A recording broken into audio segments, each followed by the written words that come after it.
As peace researchers, it is our duty to ask the uncomfortable questions. Those are the very questions that we need to bring about new insight, to bring about the new knowledge, the wisdom necessary to foster a more peaceful world.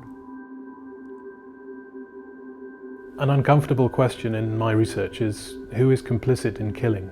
It's uncomfortable because the democratic institutions that we believe in, very often they're led by politicians who claim to be in favor of supporting and upholding human rights standards, preventing conflict, preventing atrocities. But these are the very same people who are also promoting exports of arms to those who are committing those acts. Is it possible to understand people who commit rape and sexual violence in war?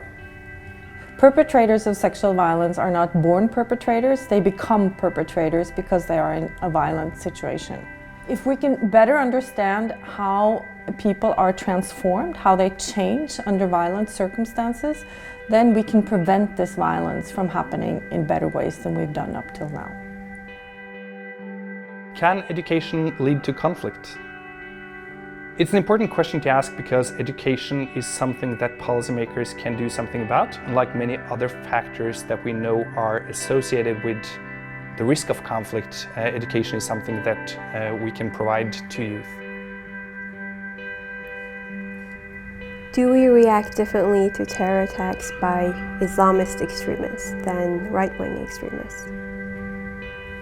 In July 2011, there were a terror attack in Norway conducted by a right-wing extremist. I do question whether the response would have been different if there were Islamist extremists that stood behind the attacks. Do our efforts to promote security ultimately make us more insecure? The difficulty here is that security measures always have good intentions or noble aims. For example, saving lives or reducing harm. But does that make them automatically more desirable only because they address a problem that is ethical?